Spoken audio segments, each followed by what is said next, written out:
अभी यहाँ पर एक ऐसा टर्निंग पॉइंट आता है। अभी ईरान लड़े तो लड़े कैसे? सही बात है। अमेरिका से। उसके पास मिसाइल्स है, ड्रोन्स है, और ये पिछले 50 साल से तैयारी कर रहा है। ईरान के पास ऐसे ड्रोन्स हैं कि उसकी कॉपी यूएस वाले कर रहे हैं। 50 साल से वो 50 साल से, तब से उनके वो बनाने में ही लगे हुए हैं। तो ये पैसा जो ऑयल बेच के 1974 75 से 78 79 से, तो जो पैसा ऑयल से कमा रहे थे वो सब वेपन में, पैसा तो खूब था। उन्होंने सब तैयारी शुरू कर दी। उनको मालूम था वेस्टर्न कंट्रीज ये बाद में ये आएंगे, बेसिकली कम्युनिटी के टाइम से ही शुरू हो गया था, पहले वाले सीनियर कम्युनिटी। और उन्होंने खूब बनाया, अंडरग्राउंड टनल्स है, उसके अंदर सब लेड आउट, वो जाते फायर करते। अभी इनके पास शॉर्ट रेंज, मिडिल रेंज, और जैसे क्या है उनका, फतेह, फिर कियाम, फतेह है, कियाम है, फिर एक शहर कौन सा, वो लंबा वाला 2000 3000 किलोमीटर, पर 11,000 12,000 का कुछ नहीं है उसके पास। अभी कहते पाकिस्तान कुछ बना रहा है इतना लंबा।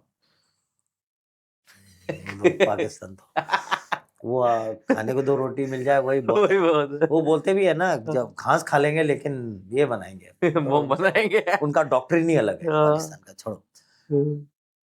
कहाँ थे अपन? ये कि ये 50 साल से बनाए जा, ये बना रहे थे, सब तैयार कर रहे थे। अभी ये इतना दूर 11-12,000 किलोमीटर दूर यूएस को तो मार नहीं सकते। तो उन्होंने क्या शुरू कर दिया, इन्होंने पहले फेज में जितने भी मिलिट्री बेसेस थे अमेरिका के मिडिल ईस्ट में, उनको टारगेट करना शुरू कर दिया। उसमें बेचारे को दुबई भी वाला भी मारा गया। दुबई का कोई लेना ना देना। दुबई को सर बहुत, सऊदी अरेबिया, रियाद पे हो गया, ओमान पे हो गया, कुवैत में हो गया, ये सब मिडिल ईस्ट पे वो जितने जहां जहां उनके बेसिस थे वहां मारना शुरू कर दिया। सर एक चीज हमने नोटिस की, मिडिल ईस्ट की कोई कंट्री ने रिटेलिएटी अटैक नहीं किया अभी तक। कौन सी कंट्री करेगी बताओ? जिस पे भी अटैक हुआ उसको करना चाहिए। इन सब में ईरान इज द पावरफुल ना मिलिट्रीली। सऊदी अरेबिया के पास क्या है बताओ? आर्मी ही नहीं है, वो normal. Iran has got army, IRGC जिसको बोलते हैं। मतलब ये लोग सब गल्फ कंट्रीज में उतना मिलिट्री कैपेबिलिटी नहीं है इसे लड़ने का, तो इसलिए तो यूएस वहां बैठा हुआ है ना, पूरा उसने मिलिट्री बेस, सबको प्रोटेक्शन। यूएस यही तो बोल रहा है, भाई तुम डॉलर में तेल बेचो, मैं तुमको मिलिट्री प्रोटेक्शन दूंगा।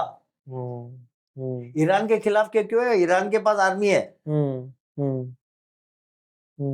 समझ में आ रहा है?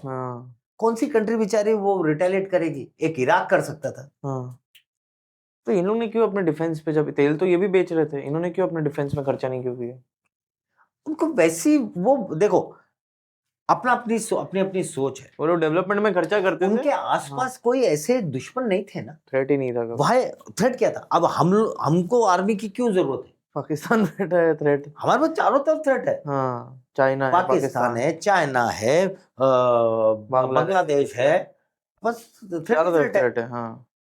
इसलिए आर्मी चाहिए।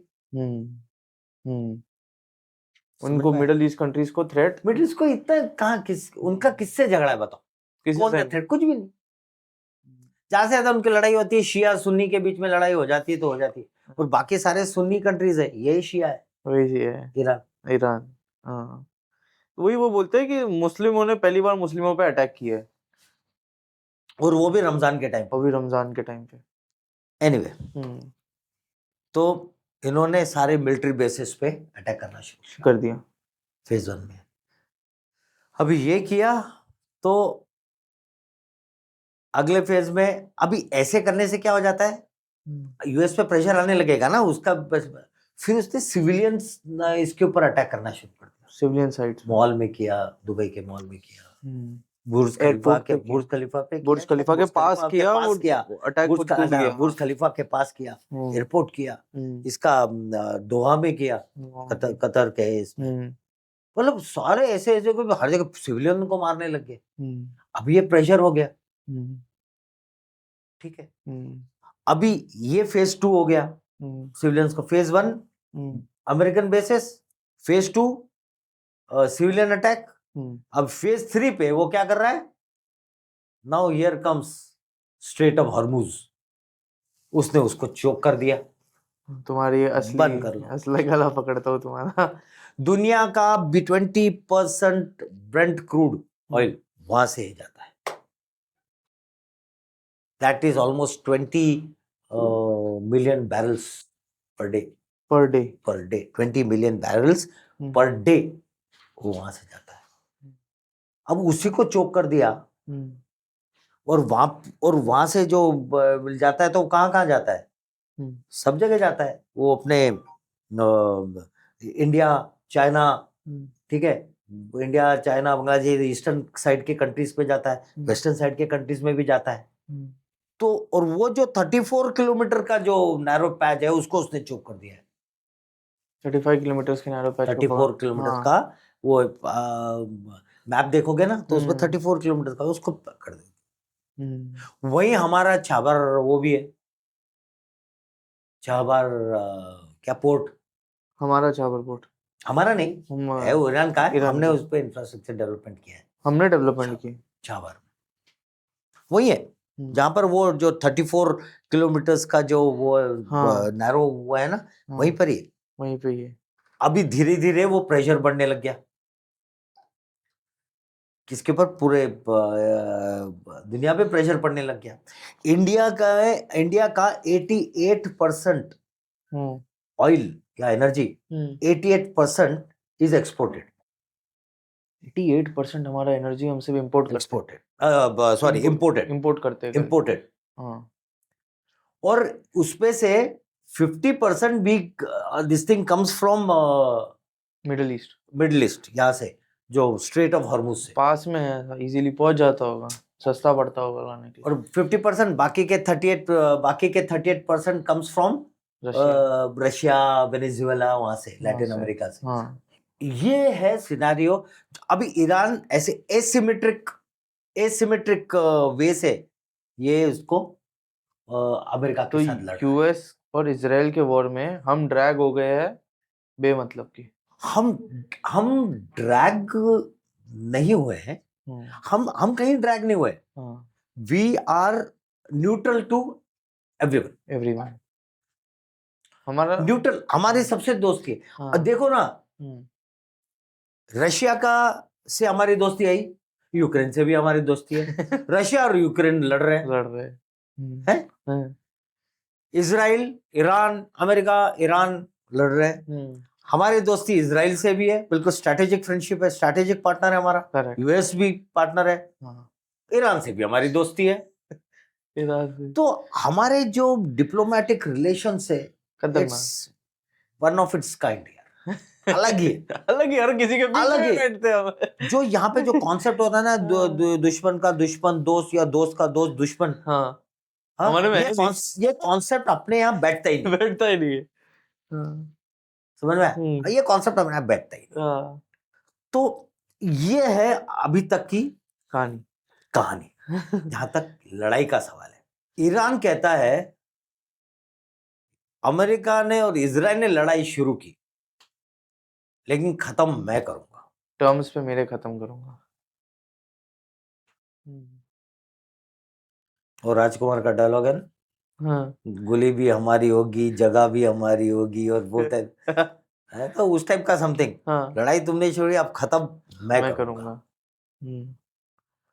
अभी मैं आपको ये बताना चाहता हूं कि ईरान को इतनी ताकत कहां से मिल रही है? सही बात। इतना प्रोट्रैक्टेड लड़ाई कैसे हो रही है? खींच कैसे पा रहा है इतनी? खींच कैसे पा रहा है? अमेरिका ने तो अब की अच्छा तोड़ा होगा ना लास्ट 15-20 दिन में। अभी मैं ये कहता हूं, ईरान जब से 1979 के बाद जब खमेनी की रेजिम शुरू हुई, उन्होंने एक कॉन्सेप्ट अपनाया। जैसे हमारे यहाँ इंडिया में या किसी भी कंट्री में एक सुप्रीम कमांडर होता है या chief of the army staff, एक आर्मी का पूरा स्ट्रक्चर होता है, ठीक है।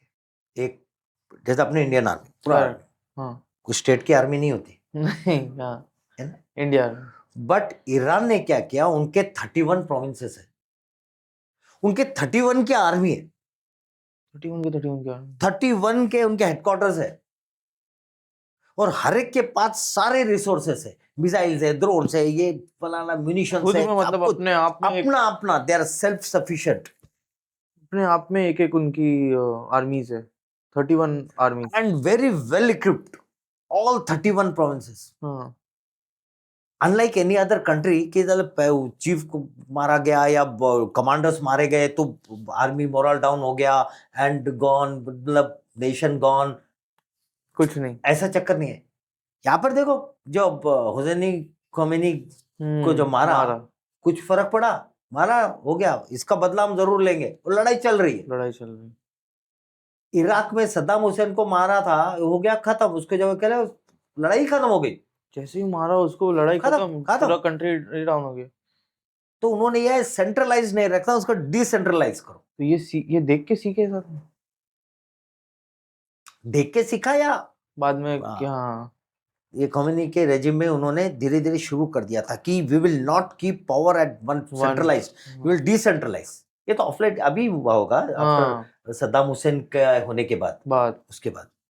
क्योंकि यूएस की आदत है साला सीधा जाके लीडर को ठोकते हैं, वो इधर उधर नहीं, पूरी कंट्री को नहीं छेड़ते। तो इसलिए यहाँ पे लीडर को मारने के बाद भी उनकी आर्मी खत्म नहीं हुई, उनका वो खत्म नहीं हुआ, वो लड़ रहे, क्योंकि उनके 31 प्रोविंसेस है। अब समझो तो वो 31 कंट्रीज के साथ लड़ रहे हैं, इन अ वे 31 आर्मीज के साथ लड़ रहे हैं, और एवरीवन इज सेल्फ सफिशिएंट, सबके पास मिसाइल, म्यूनिशन, सब कुछ है, ड्रोन वेल, सब पूरा असला बारूद सब है बराबर में, सबका अपना हेडक्वार्टर है, सबका अपना कमांडर है। बोला यहाँ पे वॉर का बटन तो दबा दिया, बंद करने वाला कोई नहीं है। ईरान में, ईरान की लड़ाई की जो वो कॉन्सेप्ट ये कहते हैं ऐसा, ईरान ने बटन दबा दिया है, जो खोमेनी थे उन्होंने, खोमेनी ने बटन दबा दिया है, अब बंद करने वाला कोई नहीं है, कि कोई लीडर एक नहीं है, कोई नहीं है, अब ये चलता रहेगा, अब ये चलता रहेगा, तो मिडिल ईस्ट जब तक सामने वाला घुटने पे ना आ जाए। अब देखो यूएस को तो इतना फर्क नहीं पड़ेगा, मेन है मिडिल ईस्ट पूरे। अरे पर मिडिल ईस्ट पे भी फर्क आएगा तो फिर वो अमेरिका के प्रेशर डालेंगे ना, सारे कंट्रीज अमेरिका के खिलाफ हो जाएंगे। और यूएस ने फिर न्यूक्लियर अटैक कर दिया इन पे, तो यूएस कहाँ न्यूक्लियर अटैक करेगा, ईरान नहीं कर दिया तो। सही बात है। एक्चुअली कहीं भी ऐसा न्यूक्लियर अटैक नहीं होगा, नहीं होगा, it is just a deterrent. मैं ऐसा नहीं बोल रहा हूँ कि फ्यूचर में होगा नहीं होगा, मैं उसकी बात नहीं कर रहा हूँ। अगर सबने न्यूक्लियर वॉर, नक्लियर शुरू कर दिया तो काल की अवतार आ जाएगा, कलयुग खत्म, काल की अवतार आ जाएगा। हाँ सही बोल रहा हूँ, समझ में आ रहा है। तो ये न्यूक्लियर वॉर ऐसा इतना वो है नहीं, इतना आसान नहीं है, ये डेटरेंट है। बट अगर उनके पास पड़ा हो, ईरान के पास, डर किस बात का है कि यही डर है, अगर ये हमास हिजबुल्लाह के हाथ लग गया तो they will take the complete world hostage, दुनिया ही खत्म कर देंगे, जाओ जो करना, हॉस्टेज ले लेंगे, सभी को हॉस्टेज कर लेंगे। समझ, तो ये कहा, तो इनके जो है दैट इज द रीजन कि उनका खत्म नहीं हो रहा, वो लड़ते जा रहे, लड़ते जा रहे, लड़ते जा रहे। तो यूएस तो चिल्लाया जा रहा है हम जीत ही गए, हमने खत्म ही कर वो तो बोलने का है, इट इज दैट मॉरल एसिडेंसी बोलते हैं ना, कि भैया सबको अपने लोगों को बताना है ना उसने, कि मैंने इतना वो किया और हम क्या कर रहे हैं, जीत रहे हैं। He wants to tell his people कि हम जीत रहे हैं। मैंने उनकी एंड एवरीवन नोज यूएस की हालत बुरी है, it's losing and early the better. अगर यूएस ने जल्दी वो कर दिया तो इट्स गुड, नहीं तो it is going to be a very. आज जब लड़ाई शुरू हुई थी उससे पहले 70 रुपए बैरल था, आज 120 रुपए बैरल हो गया है। इससे चाइना और रशिया को फायदा। ईरान बोलता है मैं तब तक लड़ाऊंगा जब तक 200 रुपए बैरल नहीं हो जाता, $200 रुपए नहीं, $200 पर बैरल नहीं हो जाता। तो लड़ाई के पहले $70 थे, $70, 120 अभी है, बोला 200 तक करूंगा, खींचूंगा, देखना इसको। और तब त्राइबा हमारा हमारे इसमें जो इकोनॉमी $1 बढ़ गया ना क्रूड ऑयल में तो हमारा 1.8 to 2 बिलियन डॉलर साल का बढ़ जाएगा एक्सपेंडिचर बढ़ जाता है। तो नुकसान तो इंडिया को हो रहा है सबसे ज्यादा इस वॉर का। अभी नहीं हो रहा है, होगा अगर प्रोट्रैक्टेड चलता रहा तो। हम रशिया से नहीं ले सकते सारा ऑयल? ले सकते हैं पर वो खर्चा बढ़ जाता है अपना। उधर से लाने का दूर पड़ता है बहुत। वो वहां से सुएज कैनाल ऐसे होते हुए वहां से क्या गल्फ ऑफ क्या गल्फ ऑफ एडन वहां से होते हुए ऐसे आएगा।